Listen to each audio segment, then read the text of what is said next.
स्नातक तृतीय वर्ष कक्षा में सभी संस्कृत विद्यार्थियों का हार्दिक स्वागत।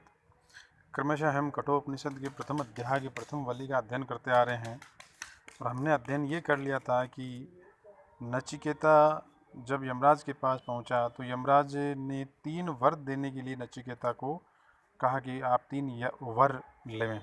नचिकेता ने अपने 3 वर मांगे। 3 वर मांगने के बाद में जब तीसरा वर नचिकेता ने मांगा जो कि आत्मविद्या से संबंधित था, तो आत्मविद्या से संबंधित उस वर को यमराज देने में असमर्थ थे।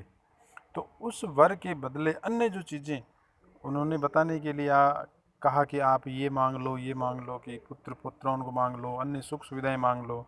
लेकिन नचिकेता अपनी उसी तीसरे वर आत्मविद्या को ही प्राप्त करने में अड़े रहे।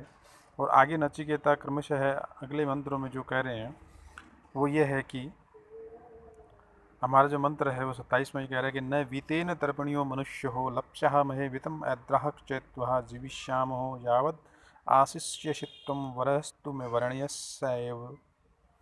प्रस्तुत मंत्र में नचिकेता अपनी उसी आत्मविद्या के विषय को ज्ञान को प्राप्त कर और तीसरे वर को लेने के लिए अपनी बात का समर्थन करते हुए कहते हैं कि न वीतेन तर्पणियो मनुष्य, कि हे यमराज मैं आपके प्रलोभनों में नहीं आऊँगा, क्योंकि न वीतेन तर्पणियो मनुष्य है वो धन से संतुष्ट नहीं हो सकता।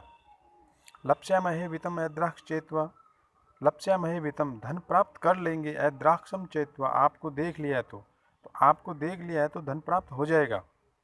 जीविष्यामो यावद आशिष्यसित्वम, और जीविष्यामो जीवित रहेंगे, यावद आशिष्यसित्वम जब तक आप शासन करते रहेंगे तब तक हम जीवित रहेंगे। वरस्तु में वर्णीय सैव, वर तो मेरा वर्ण करने योग्य वो ही है, अर्थात मुझे तो तीसरा वर जो आत्मविद्या का था वो ही चाहिए। प्रस्तुत मंत्र में पुनः एक बार देखिए कि प्रस्तुत मंत्र में नचिकेता अपने उसी वर को प्राप्त करने के लिए जिद पे अड़े हैं और उसके पक्ष में प्रलोभनों को ठुकराते हुए यमराज से कह रहे हैं कि न वीतेन तर्पणियो मनुष्य धन से संतुष्ट नहीं हो सकता। न वीतेन तर्पणियो मनुष्य धन से संतुष्ट नहीं हो सकता। लप्स्यामहे वितम धन प्राप्त हो जाएगा, ऐद्राक्षम चेत्वा आपको देख लिया तो धन प्राप्त हो जाएगा। जीविष्यामो यावद आशिष्यसि तुम, जब तक आपकी इच्छा होगी तब तक जीवित रहेंगे। वरस्तु में वर्णीय सैव, वर तो मेरा वो ही वर्ण करने योग्य है और वो आप मुझे प्रदान करें। इस प्रकार प्रस्तुत मंत्र में नचिकेता अपने उसी वर को प्राप्त करने के लिए अड़े रहे।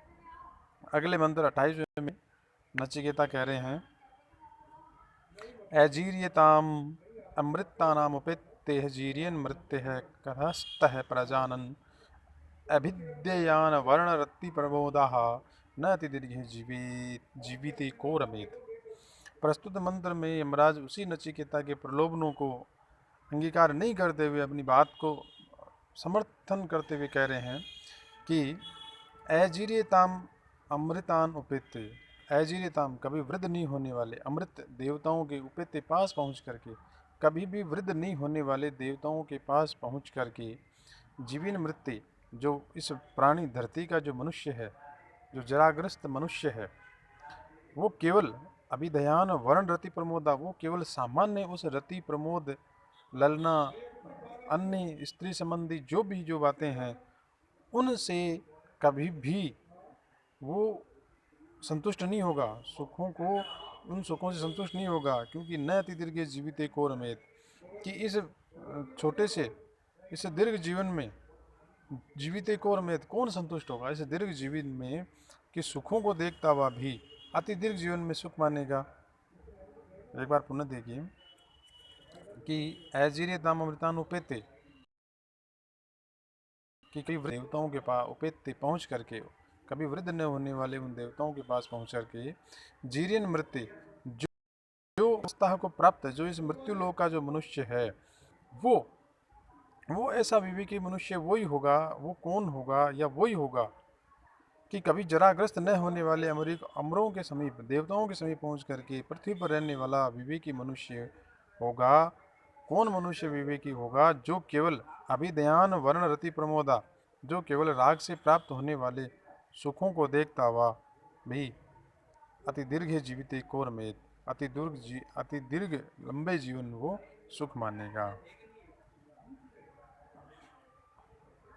अब हमारा प्रथम अध्याय की प्रथम वल्ली का जो अंतिम मंत्र है वो ये है कि यस्मिन् इदं विचिकित्सन्ति मृत्यु,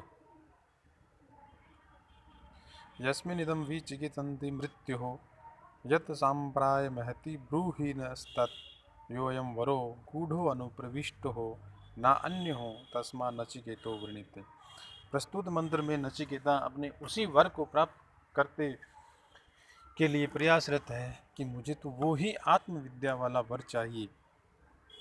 उसी वर को प्राप्त करने के लिए यमराज से वो कहते हैं कि यस्मिन् इदं विचिकित्सन्ति मृत्यु, यस्मिन् इदं विचिकित्सन्ति मृत्यु, कि मृत्यु है यमराज, यस्मिन् इदं विचिकित्सन्ति, जिसमें देवता भी संदेह करते हैं, यत् सांप्राय महति ब्रूहि न स्तत्, आप मुझे वो ही बताएं, दूसरी बातें नहीं।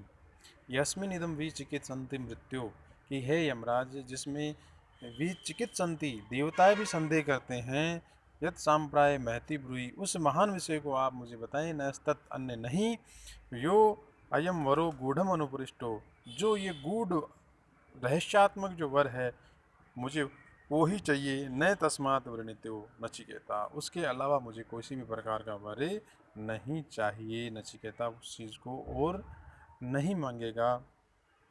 पुनः एक बार इस मंत्र को देखिए, यस्मिन् इदं विचिकित्सन्ति मृत्युः यत्